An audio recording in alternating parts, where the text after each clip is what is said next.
You may not think of a dragonfly as a scary creature, but if you knew that the 1979 horror film Alien was based off of a dragonfly nymph, you might think differently. Imagine for a second that you are a character in the movie Alien, and you see the detachable jaw of the alien coming at you. This is what it would be like to be a small water bug being chased by a dragonfly nymph. So what are these odonates that are more commonly called dragonflies and damselflies? Dragonflies and damselflies are aquatic insects, so they spend most of their lives underwater as nymphs, or other people call them larvae or naiads. The dragonfly spends most of its life living underwater, sometimes up to 3 years, swimming, growing, and hunting prey. This is the lengthiest portion of a dragonfly's life cycle.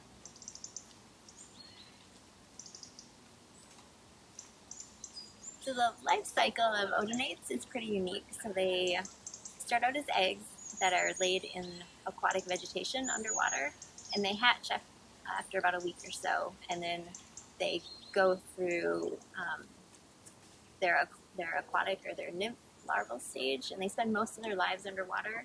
And they're fierce predators underwater. They eat the larvae of other aquatic insects like mosquitoes or mayflies. Some of the bigger dragonflies can even eat small fish or tadpoles. And then once they're big enough, they crawl out of the water on a plant and they emerge as adults, and they spend a few weeks to a few months as adults, and that's what you see flying around the ponds. And then they mate and lay eggs in the water.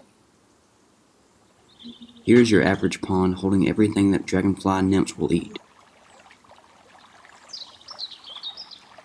and things that will eat them.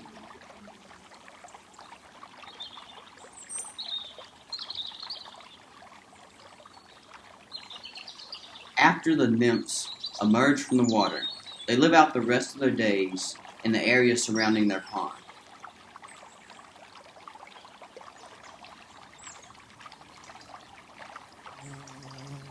Their main purpose as adults is to find a mate and reproduce to restart the life cycle process.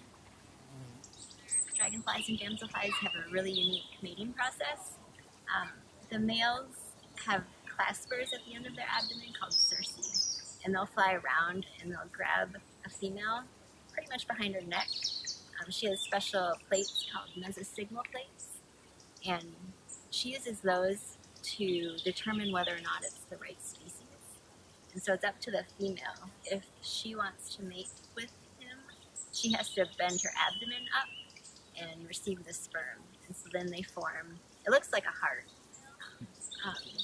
And there's been a lot of research on the cost of this because they're more susceptible to predators at that point. Because they can't fly as fast or they're not as agile. But it's a pretty unique mating process. Here you can see these ferocious predators in action as they hunt for their next meal.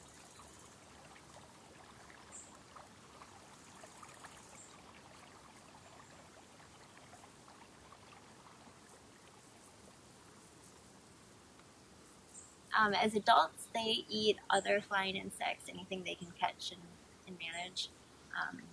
And then they get eaten by birds, they can get eaten by frogs, giant fish can jump out and catch them, but birds are their top predator as adults.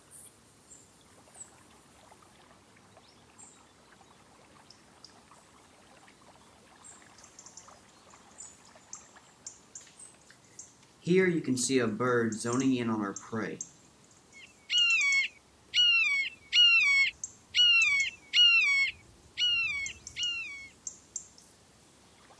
Luckily, this one got away. But sometimes the roles are reversed. Although there has been accounts from birders that saw a dragonfly catching a hummingbird and killing it and eating it, so it can also go the other way around.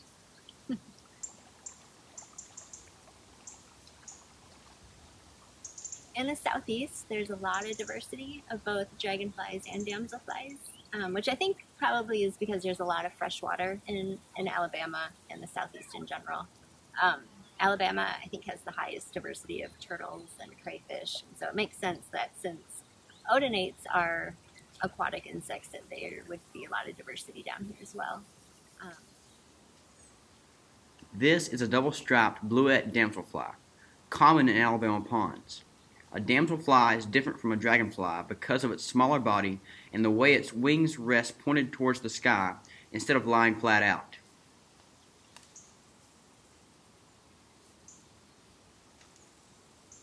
The widow skimmer is another common Alabama dragonfly. It can be easily identified by its pale blue abdomen and dark striped wings.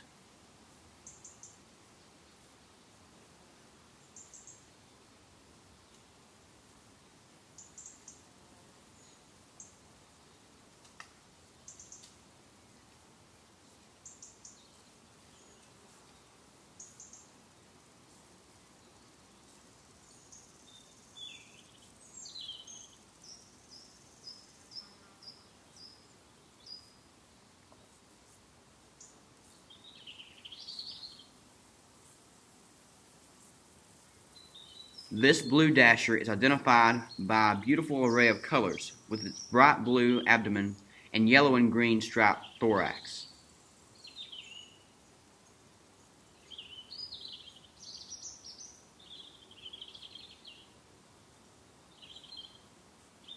The Auburn University Museum of Natural History plays an important role in specimen collections and biodiversity research in our community. My previous research has been on damselflies, so it's looking at how the Pleistocene glacial cycles influence diversification of a group of them in North America, and what factors led to speciation in the group. And I'll hopefully be continuing a little bit of that work while at the Natural History Museum, and all the specimens will be going into the museum.